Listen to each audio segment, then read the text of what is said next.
Hello, everyone. I'm Ernie Humphrey, the CEO of Treasury Webinars. I'm thrilled to have you on board with us for our webinar today, Leading as a Human, Creating a Culture of Care. Also thrilled to have as my co-speaker, my good friend, Archie Messersmith Bunting. He's the founder and CEO of Archie Cares. Have to give you a little bit of background and motivation for our webinar today. For finance and treasury people, this may seem like it's a little bit of a unique topic. I met Archie about a year ago now. We were in Miami having a great time talking the whole week about how to create a company to end suicide. So that was quite a joyful experience. Oh, now in all seriousness, Archie and I spent a lot of time talking about things, talking about anxiety, depression, suicide, feelings, and things that I've often hidden in my personal life. So I decided to stop doing that. But then I also got to thinking, how can I bring some of the things that I've learned into professional life? So how do we bridge the gap? And so one of the things that we're seeing quite a bit, which is past due, is how to be a good leader. And I always say, be a human, not human, be a human 24/7. And so that's really going to be the focus of what we're going to talk about here. Before we dive into the content, let me once again thank Archie for taking his time to join us today. And Archie has an amazing business where he offers some amazing in-person and virtual content to help individuals, universities, corporations teach people how to create a culture of care, understand, interpret, and just be a good person in general. So Archie, give us a little bit about what you do at Archie Cares before we get started here, my friend. Sure, sure. Well, first of all, thanks for having me. And for anyone who's ever been to an Ernie webinar or knows Ernie, I may be the only human that might be a bigger That's personality than right. Ernie. So y'all better buckle up, There we go. because it's gonna be a good one, Buttercup. So as you said, my name is Archie. This work is extremely personal to me. I'm one of the 51 million Americans who have a diagnosed mental illness. I also am a recovering drug addict and a person that once believed that suicide was my only answer. And so I share all that from the very beginning to let you know that my life experience informs my work today greatly. As Ernie said, I'm blessed to be able to work with colleges, universities, and corporations at this point all over the world to help them better understand feelings, what it means to learn to lead with feelings. I believe that we are feeling beings, and until we figure that out and until we learn to accept that, there's going to be a bit of a struggle, and so I help people not to struggle as long. So I'm excited to be here and excited to share some research I've done and some work I've done to be able to help you support your humans. So that's a little bit of who I am and what I do. All right, thank you, my friend. So here's going to give a little roadmap for our journey today. Obviously, Archie and I are friends. We're going to have a little bit of a fun, less structured conversation, but that's what we're both all about. So we're going to start with happiness, right? We'll talk about personal happiness versus professional happiness. And so for most people, unfortunately, those are two really distinct things. And I've managed to, after a long journey, figure out how to be happy in both places. So how do we marry those together? And then we'll talk about a positive mental health workspace, what that looks like. And then maybe the most important session on a personal level for you, we're going to make you look at your feelings now. You have your tissues ready, how to manage your feelings of anxiety. And so to really be an effective person at providing a positive mental health space, you need to know how to put yourself in that health space, right? People lead by example. So they see you, if they see you're unhappy, you dread work, that they're going to feed off that. And then we're going to offer you some takeaways. Of course, as always, Ernie's going to offer you some statistics and surveys because we're finance professionals. So I think we're going to have a good back and forth. Ernie's going to give it to you from the little quantitative finance perspective, and then we'll give you Archie's perspective, which is much more applicable. I think you'll probably resonate with that, but we have to give you what you want, which is statistics. So let's talk about, let's have a polling question since you all want to do that. So let's just set the stage here a little bit for Archie and I, right? As we talk and focus, especially for Archie, don't worry, this is a poll I'm not going to share with anyone. Just take a look in the mirror, right? Do you think you spend enough time on your emotional well-being? Even people like me, who are a little bit, self-centered and into it a little bit. I don't think I do. So, don't be afraid to do that. So just kind of get you thinking. Let Archie and I level set a little bit. So I'll give you guys another couple seconds. You guys are doing an awesome job in doing voting. And please share. That's what we're all here for. So hopefully you feel this is a safe space. Definitely, this is a safe space. So let's go ahead, give you a couple seconds, and we'll go ahead, take a quick peek here. All right, let's go ahead and share the results real quick just to see. Looks like we've got 27% agree, which to me says that you're being honest. So thank you for being honest. If you agree, I'm very happy for you. So hopefully you continue that, and you might be able to share with us later how you've been able to do that during the pandemic. Don't think about it. I think it's something that everyone would do well to think about, and not as much as I should. Hopefully we're going to motivate you to show you that you have plenty of time to do that. Not only do you have enough time, it is worth your time. So let's put it that way. So let's do a little statistics here. I found a very interesting report. There's actually a report on world happiness. So cool. So just some of the reasons why people are happy and unhappy. And so happy, the top reasons are enjoyment, laugh, learning, doing something interesting, which is really important for us in our professional lives. So we need to demand that. We should get that for ourselves. Social support, generosity, giving. Glad to see people are happy. And then just overall freedom, of course, in the geopolitical environment, freedom to be what, think what you want, do what you do. And so I'm truly blessed to be able to say what I want, the way I want to wear a yellow suit if I want to, with my glasses, and be myself. So that's pretty interesting. So let's just do that. We'll get to Archie. Don't worry, I'm going to let Archie talk. I know you don't want to hear me talk. All right. So why people are unhappy? General sadness, worry. I think that's where I find myself quite a bit. We get in our heads. And so when I talk to people on a soft skill level and I see executive coaching, and I'm not a huge fan, but I say most of you, I can tell you, get out of your own way. That's not that easy, but that's usually where people get stuck. Anger. And so there's a fine line for me. If we want to pivot, depression and anger are very close together. So for me, my switch between anxiety and depression goes to anger, which is not right. So if I've ever taken a bite out of any of you unintentionally, that's probably why. And then stress. So that's like the science of it. So Archie, why don't you just go ahead and jump in here and give us your take Yeah, on yeah, why yeah. people are happy. So also I think it's important for people because you listen. So also I should say I'm dyslexic. So numbers are terrifying to me, terrifying. For those of you who maybe don't live in the feeling world like I do, so I think it's important to know that happiness is an emotion. So there's a difference in emotions and feelings, and most people in the street don't know that. You never feel an emotion; you feel a feeling. An emotion is it's like an emotional state, like it's in here, right? Like emotions happen in here, and then what bubbles up are feelings. So happiness is actually an emotional state. So if we talk about people being happy, that's the emotion, and then what comes from that is like joy or contentment or satisfaction. Like those are things that come up from happiness. So I think that's a good baseline for us to understand that. Like, let me explain it like this. If you're like, what is this man talking about? Okay, I'm sure most of us have been to funerals in our lives. We've all been to a funeral at some point. We can all agree that the overarching emotion at a funeral is sadness. I think we can probably all agree with that. But what bubbles up for that is different for everybody. You have the people who are like stuffing their face with the cheese cubes at the table. You have people who are outside chain smoking. You have people who are telling inappropriate jokes. You have people who are laughing. You have people who are crying. That the feeling that bubbles up is different for everyone.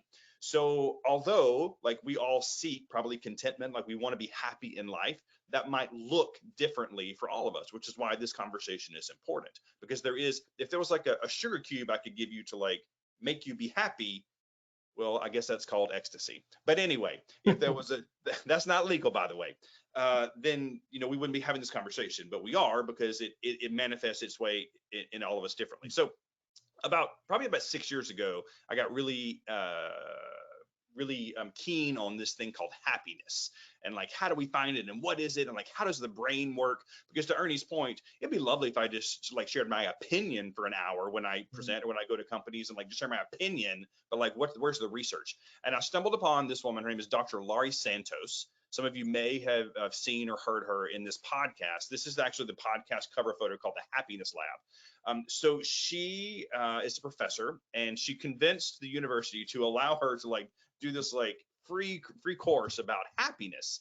And I began listening to the podcast, and it changed the way I thought about happiness. And one of the things that she uses as a basis and a baseline for her class was and is happening at Harvard. So if you want to talk about like student development, and that's my world in student development, there's a at Harvard, the longest study of humans, if we're talking about human beings and their experiences, was done at Harvard. The next slide will show you it began in 1930. And what they did in 1930, they took Harvard graduates from the class of 1939 to 1944, as you'll see, and then they took young men from inner city Boston. Okay, if you know, think back to what life would have been like in 1930. If you graduated from Harvard in 1930, you truly were the 1%. Like life was paved for you. Not the same thing as inner city Boston. And what's fascinating, like there's so much data from this study, but what's fascinating is that this study is still ongoing. Like this is still happening today. And what they're doing now is they're actually monitoring and interviewing the descendants, the children, and actually now women are included in the study and those who identify as women. But what they ask these people time and time again when they interview them, if you'll hit the slide there for me, Arnie, if you're going to invest in your future self right now, where would you put your time and energy? And the two key findings that I pull from this, and has really become a basis for a lot of my work and what I share with people, is that genes are really nice, but joy is better. And the two things that really pull from this is number one, loneliness kills, and number two, it's the quality of our relationships that matter.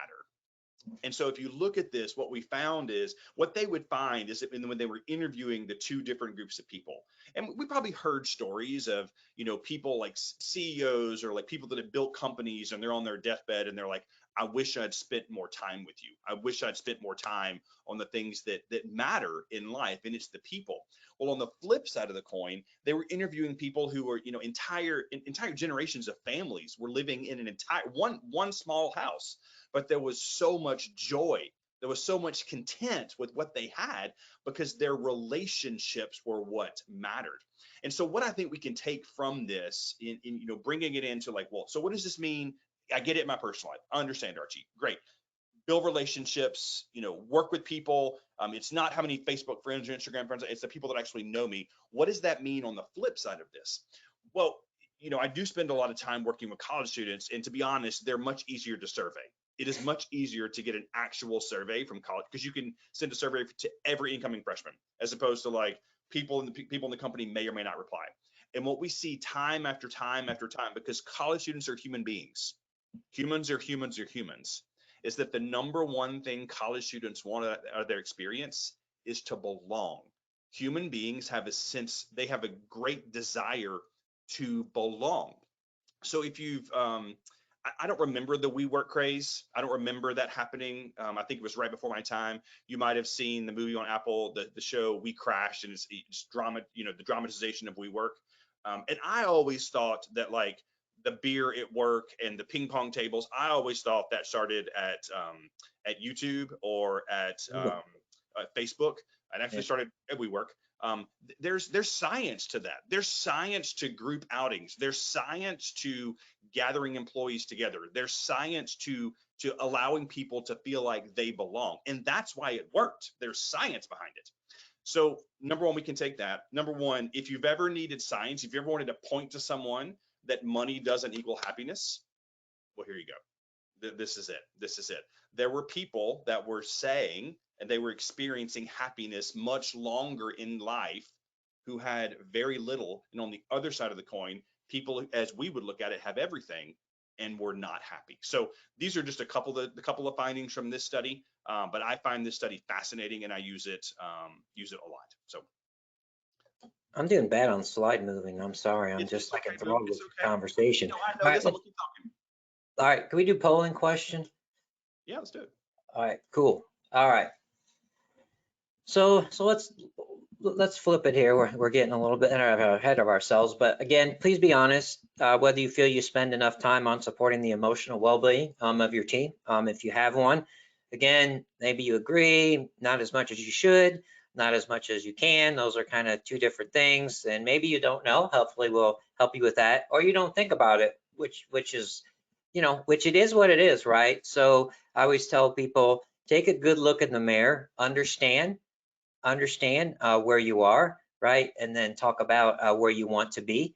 And then we'll figure out how to help you get there. So we're going to give you a few more seconds here, then we'll go ahead and take a quick look at the poll. So thanks for answering the poll. Let's take a quick peek on that. So interesting. I think the agree was actually a little bit higher. Look, and I'm frozen. I look like I don't even know. So, we have it's even higher, right? Higher than the other one on yourself. So I think that helps make my point that we need to be concerned with ourselves, right? If we're good ourselves, then I think we're going to be even better, as a team. So just a little thought there. Archie, let me bring you in here. What do you think about that? The alignment or misalignment between people Yeah, focusing on their emotional well-being and their team. What do you think about the dynamics there? yeah. Well, it actually doesn't surprise me because it's Okay. much easier to focus on someone else.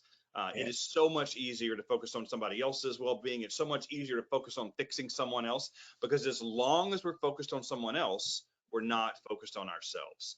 But here's the cold hard truth. And what I like to do when I work with any age group is explain to them we have to start correlating and marrying physical health and mental Mm, health. Because if you really think about it, your brain is a physical part of your body. Like it is physical matter.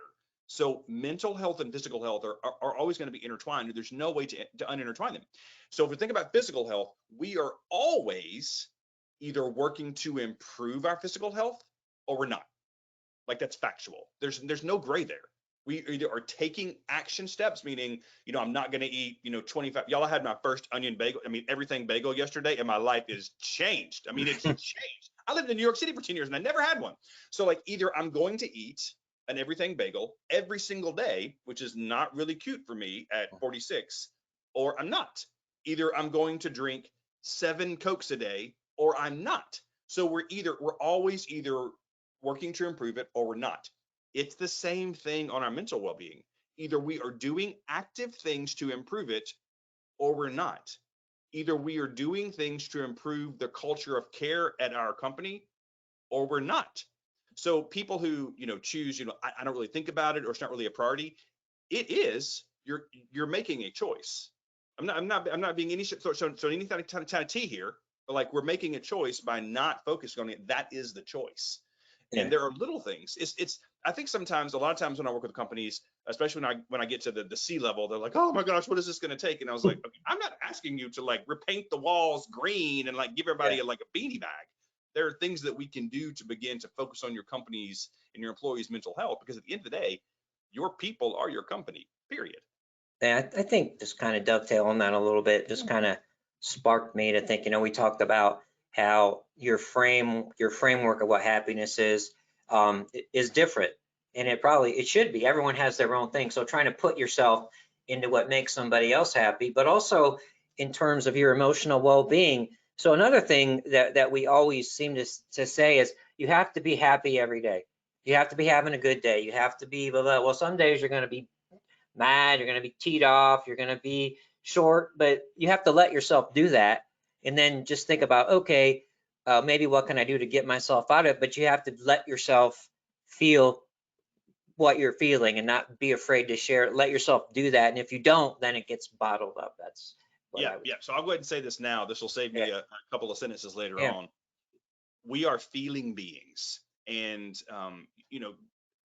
I like to call what we've all experienced for the past few years an experience because it just sounds more pleasant than what it really was. But I think one thing we all learned, or we should have learned from the experience, is that you feel what you feel, what you feel. And I used to be in New York City, corporate America. I literally was told, I need you to check that at the door. Okay.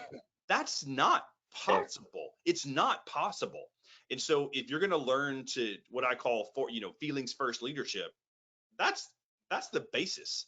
That like your people are going to feel what they're going to feel, and allowing them to have those feelings, and like recognizing them and empowering them to feel those feelings is only going to make that human being better at what they do. When you're trying to bottle something, like that doesn't work.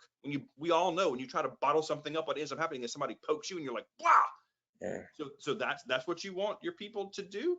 And I know that's a little, backwards as to what most of us were taught in management courses and leadership courses and stuff. And like, we got to come in on time and under budget. Okay, but they're people. So what are they feeling, and how can I support them in those feelings? Because from my experience, my lived experience, when a supervisor actually is interested in what's going on in my life and how I'm feeling, I'm going to work harder for that person than when I was told to check that at the door, which again is impossible. Yeah, thank you so much. So we went personal. Now we're going to go professional. Wanted to share some survey results. One of the other reasons I want to do this, because it fits into this thing we call the Great Resignation, which is going on, whatever the heck that means. We're always taught, and I was always fed surveys for a long time. The reason people leave jobs is because they hate their boss or they want more money.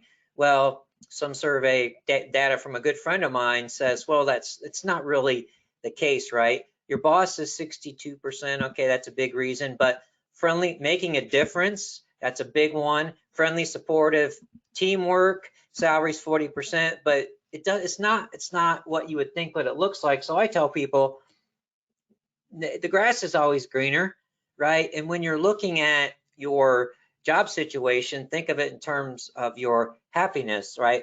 I'm making money, I feel good, I'm doing what I like, but then what I can say almost without exception, when my friends have taken a job or switched just to get more money, they always regret it. So I just wanted to point that out. Why are people happy? And then on the flip side, why are people unhappy? We're always told it's your boss. Again, the other side of this question my friend asked, it's only 32%, right? Achievements are recognized, but I just make these points because it's you, right? It's what makes you happy and unhappy. And then you want to look at your personal, professional life. So how do we marry those? You might want to say, what makes me happy? Do this yourself. This is what makes me happy, my personal life. This is what makes me happy, my professional life. Are they the same? Are they not the same? Why are they not the same? So Archie, why don't you come in here and talk about the professional side of this?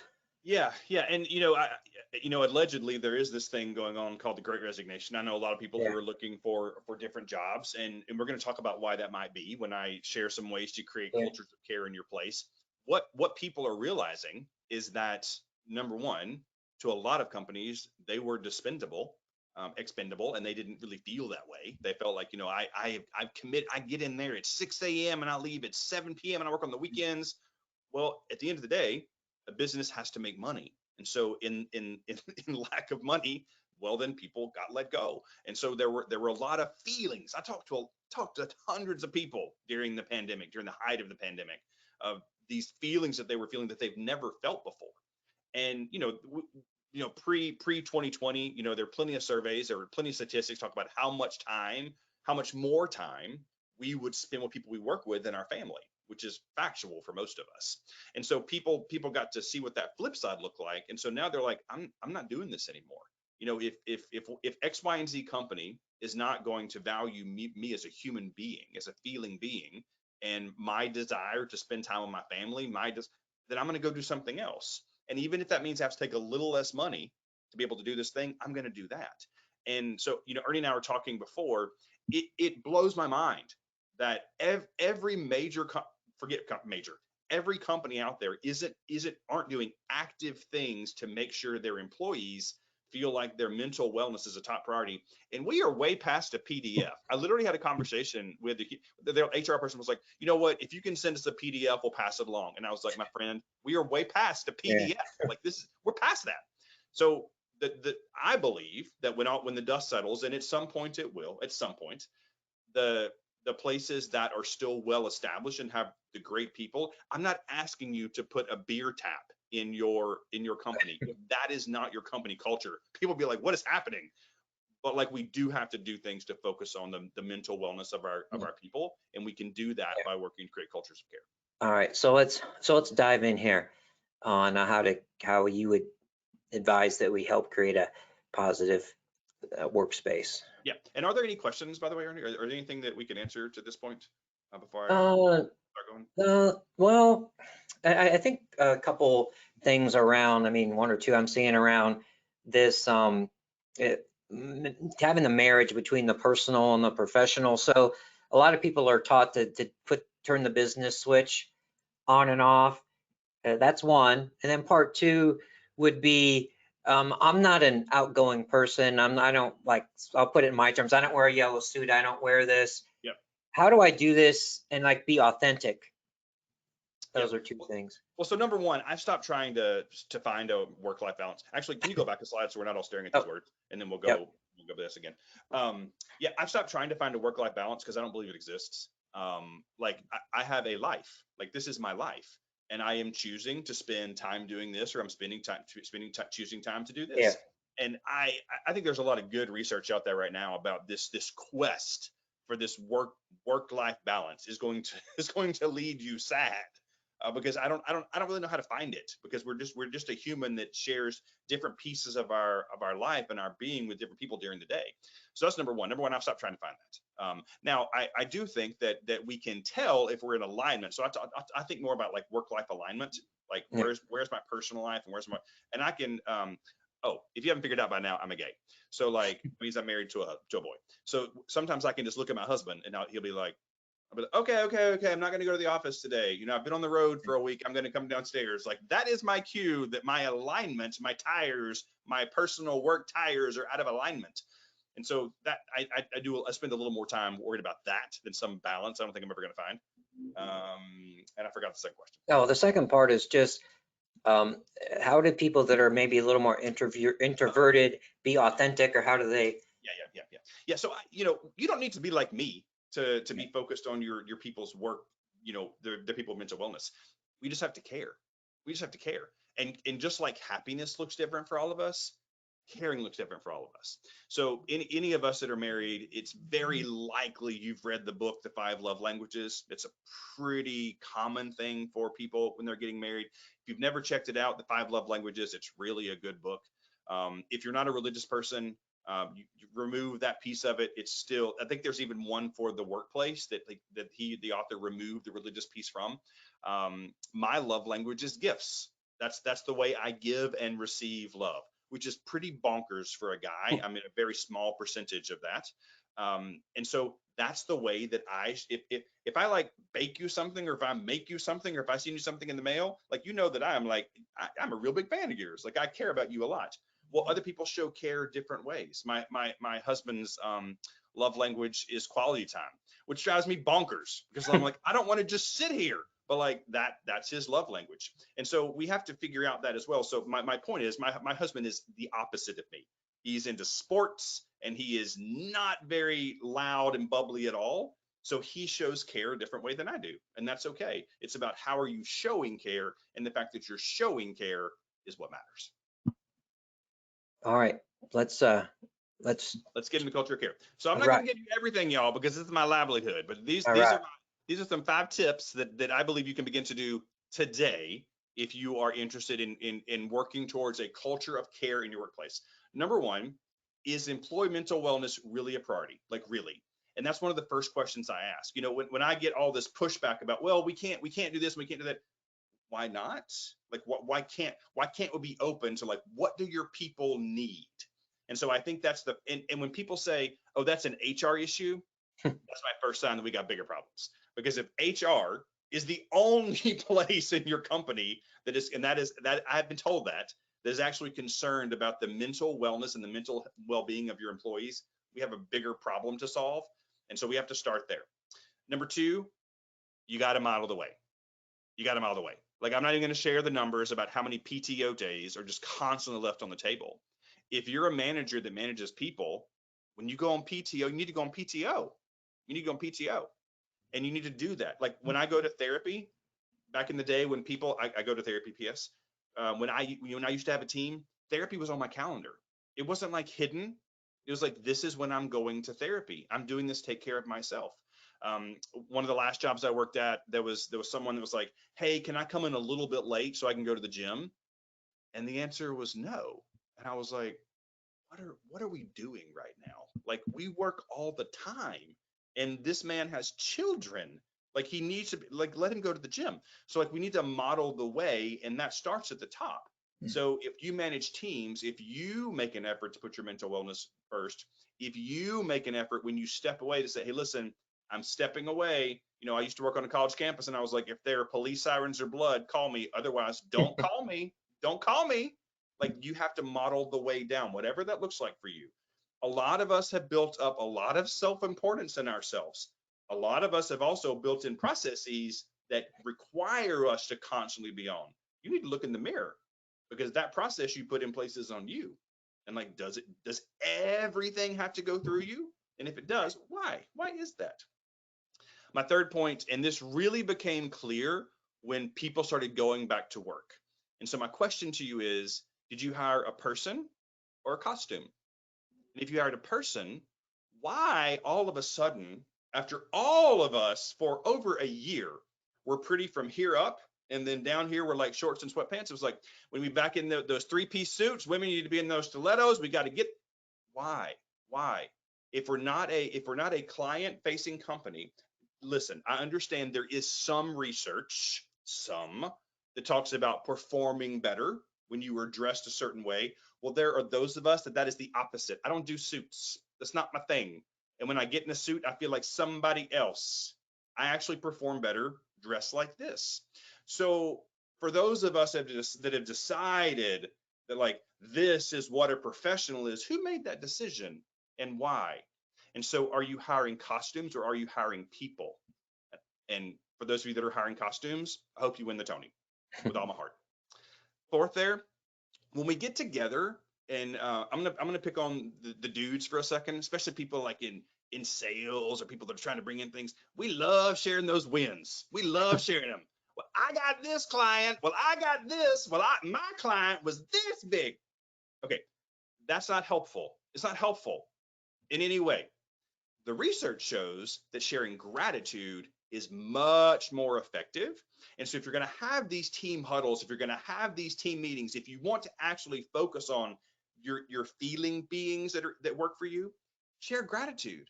And it actually probably shouldn't be about work. Like, what are you actually grateful for? And there's science to this.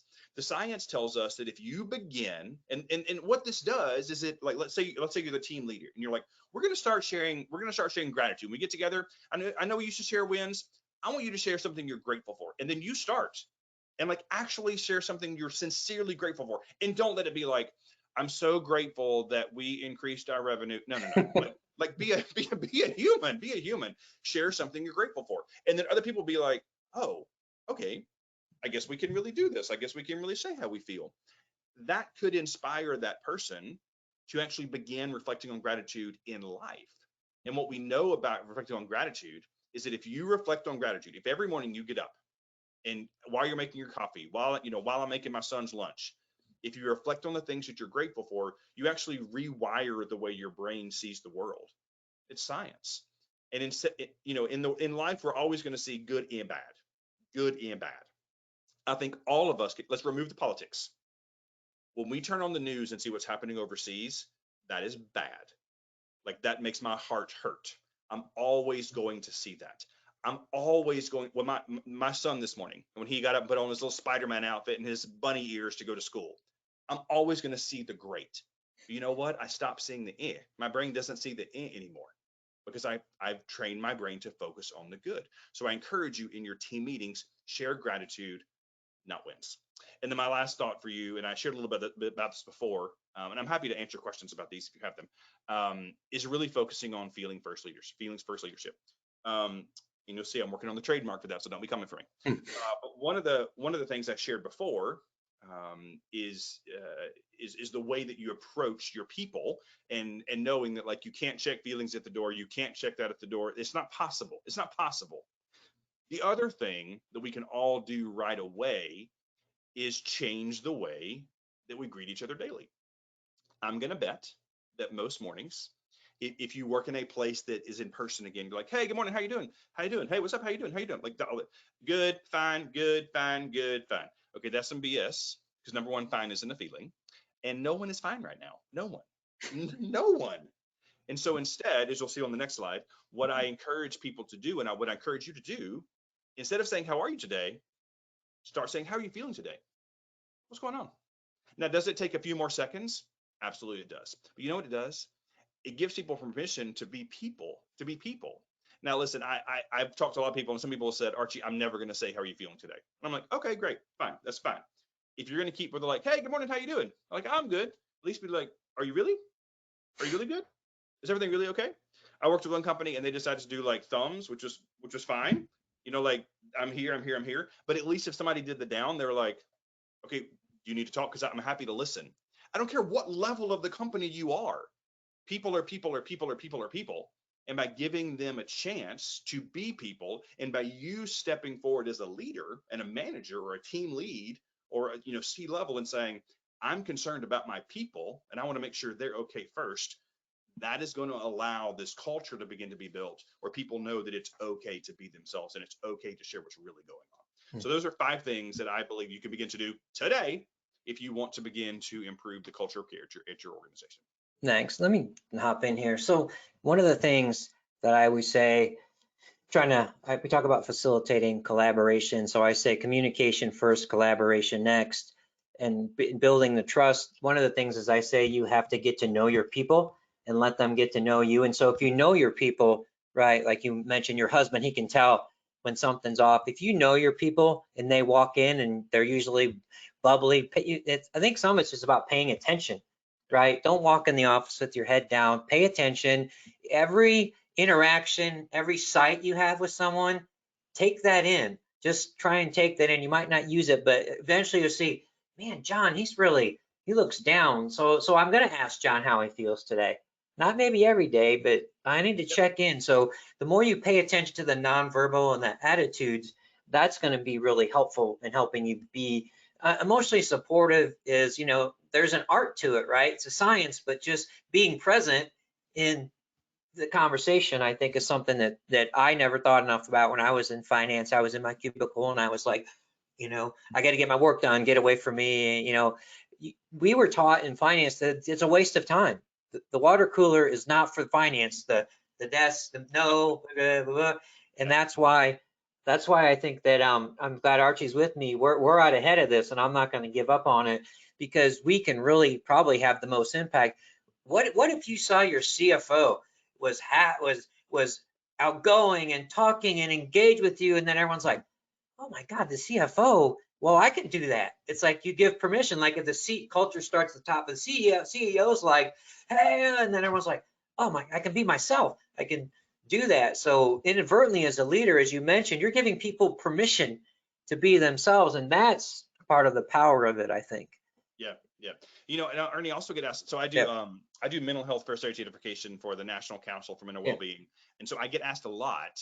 Like, what if I see that Ernie's off? What am I supposed to say? And that question really always surprises me, because if Ernie's a big personality, so if Ernie and I are together, frequently, and then I see that he's not, why would I not say something like, hey, Ernie, I noticed in the past couple of days, man, you just seem a little dim, and which is fine. I just want you to know that I'm here. I would love to support you if I can. Like, why would we not say that? Like, people are so afraid, like, I don't want to say the wrong thing. You know what the wrong thing to say is? Not saying anything at all. That's the wrong thing. So if you're a human being and you're friendly, friends, whatever you want to call yourself at work, and you've noticed that something is different, name it, own it, and then be prepared to listen. Yeah, that's a whole nother webinar, right? Listening effectively, but Ernie's not good at that, but we already know that. So let me go back to a little science. So one of the things that I often hear about, I won't spend too much time on this, happy to have a conversation with you offline. Some of you have seen me talk about this a little bit more. Some of us need like an assessment tool. So how do we engage our team? How do we understand the dynamics of our team?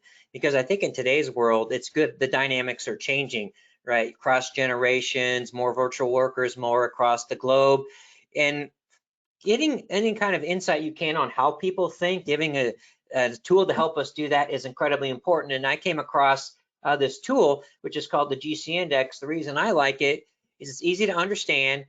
It's about understanding where people have a natural energy. It's about maximizing your impact. It's not about telling you, you suck at this, you're over here, change you. It's about what is it that brings your fire, that brings your impact. And guess what? When you're making an impact, you're probably going to be happier. Guess what? When you know how to communicate with people, you can teach your teammates how to communicate more effectively with each other. And so that interaction is happy. And a lot of times people are dumbfounded, how do I do this? So I thought I would share this just really quickly. Some of you have done this with me, walk you through the index. It really is about about how you work. Of course, personality impacts it, but it's about, okay, where do you fit? Okay, game changer, reinventing the wheel, outside the box. Everyone's shocked. I'm a 10, game changer, shocking. Strategist is like, okay, how do I do this? I got this idea. Implementer makes it happen, right? It's too efficient. Polisher makes it perfect, and the playmaker kind of orchestrates the plays. And so part of the reason that I go through this is you take a look at it, you understand it, and then you might do it formally, but you might think, you know what? I don't get along with Joe.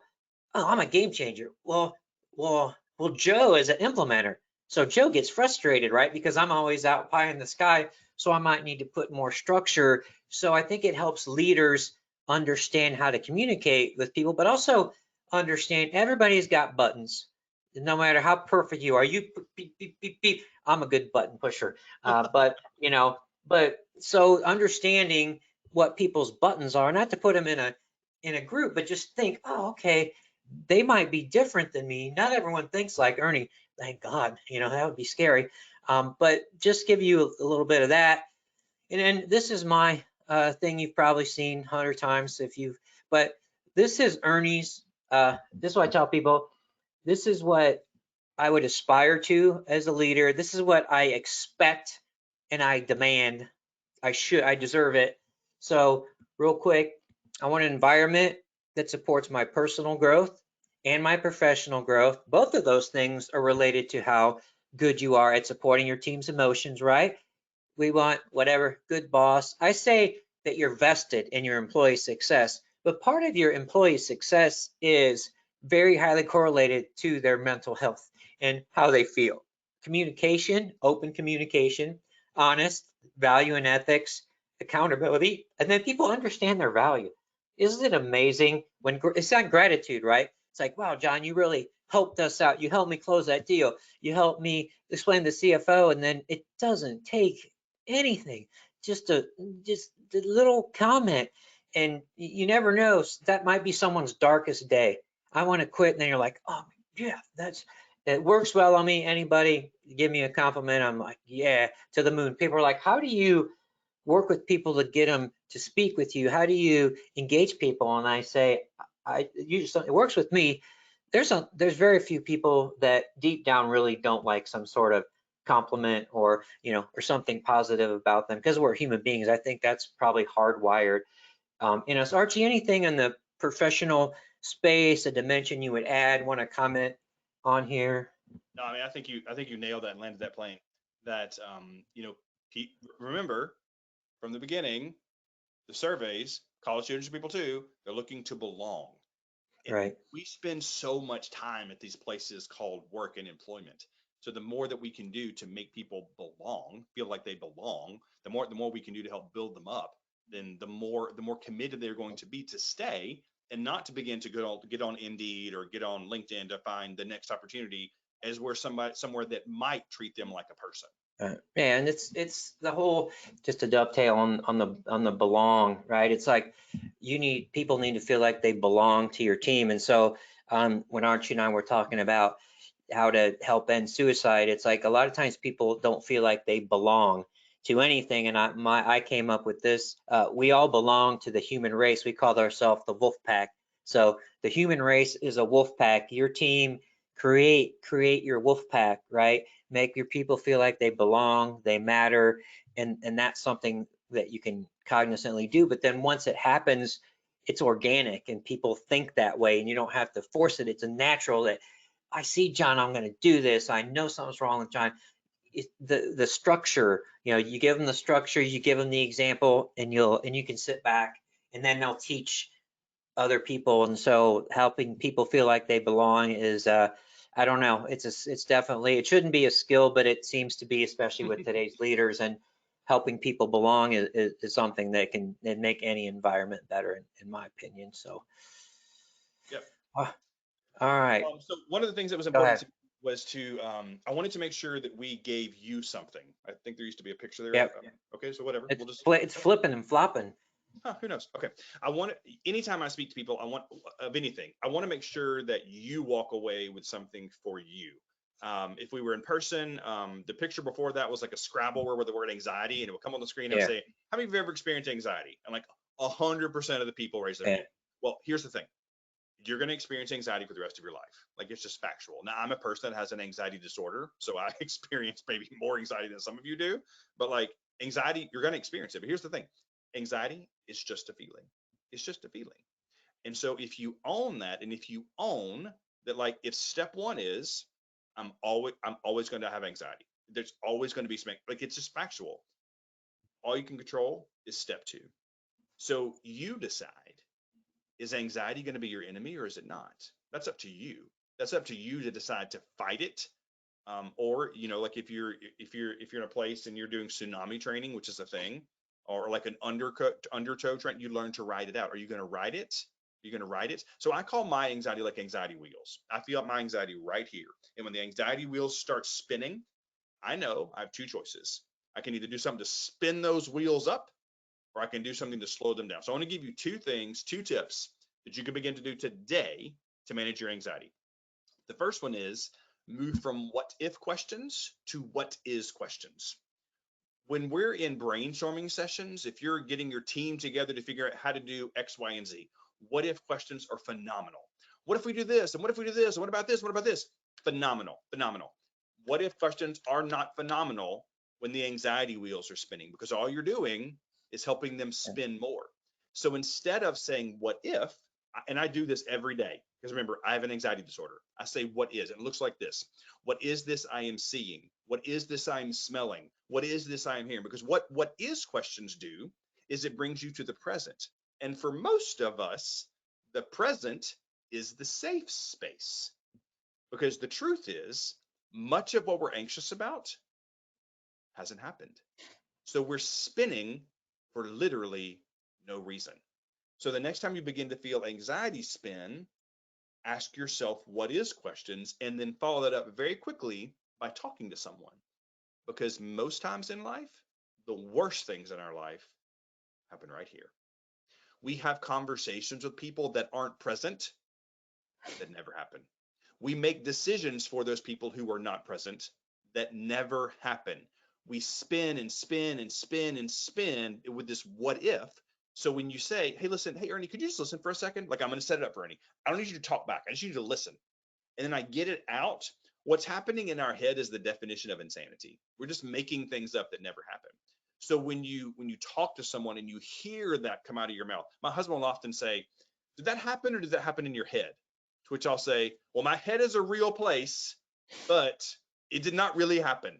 Well, that allows that, what you're doing is you're giving these what if things power. And so decide to reclaim some of your power. Yeah. So those are, Arnie, you want to say something real quick? Yeah, I was gonna just kind of dovetail because I also have, suffered, I still do anxiety and depression, even though I want to, before I make my point, I want to point this out. So if you were to meet Archie and I and talk to us, you would be like, if you had 1,000 people who you think didn't have anxiety or depression, we'd probably be the top. There is absolutely no way in the world. And so don't ever think that's, everyone experiences it. So part of what I used to have problems in talking to people was, you're not going to understand. Well, everyone has it. So I think everyone does understand. And sometimes it's not that they understand, it's that they listen. And this is another webinar. It's like empathy. So when someone shares with you, they want you to share it with them, right? So it's a win-win situation. So um, having that be comfortable is a generational change. We're working on that, Archie. But how do we make that okay? How is it okay to be, okay, I have anxiety, that's okay, we can talk about it. And how do you, as a manager, how do you not just flinch? How are you need to be okay with these conversations. And that might be, I don't know, do people do training for that, RG? Because I just think some people would be like, what happens if a lot of people I know, if I said, man, I am just really depressed, they'd be like, oh, you are. So give me a little bit on how to Yeah, work yeah, with yeah, that a yeah. little Well, I bit. mean, first of all, so so I mean, to your point, it doesn't bother me at all. So my personal Yeah. diagnosis is major depressive disorder, borderline schizophrenia, with an anxiety disorder. I say that probably 4 times a day. It doesn't bother me in the slightest bit for you to know that I hear voices in my head. Like, I don't care, but like, this is my work. For some people, that might be like, oh, okay. But what I want to ask you is, why do you feel like that? If I told you that I sprained my ankle, would you go, oh, no? You would say, oh, how can I help you? Physical illness, mental illness, it's the same thing. We make it different. And to your point, we've been sort of trained to make it different. That's I did not grow up talking about the fact that I had a mental illness in Alabama. Like, that did not happen. So that has been a learned thing for me. But like, if we're going to manage people, you're managing people that have all sorts of things. And the only way we're going to normalize having a mental illness, the only way we're going to normalize having an anxiety disorder is by making it normal. You don't want to make it normal, just make it normal. So yes, some of us may need to watch our faces, but if someone chooses you, if they trust you enough in whatever role you are to say this thing, you can just start simply by saying, well, first of all, thank you so much for trusting me with that. How can I support you? Just keep asking questions. You don't have to have, you won't have the answer. If I had the answer, y'all be up in Cabo right now or Yeah. something. But like, the answer is listening. Yeah. All right. Oh, there we go. Did you already abracadabra us? Did I mess up my? No, no, you're fine. You're fine. You're fine. So All right. my final thought for you is, are you creating your own anxiety? Are you creating your own future? So as I began to dig in a lot of this, and some of you may know this, but I thought that the word abracadabra was just like a made up word, like it was just a word they made up for like the cartoons or something. It's not. If you go back to the Hebrew, abracadabra actually means I will create as I speak. And so when we speak, every great idea in the world has begun by someone speaking. The iPhone, the car, the airplane, if it stays here, nothing happens. It has to be spoken into existence.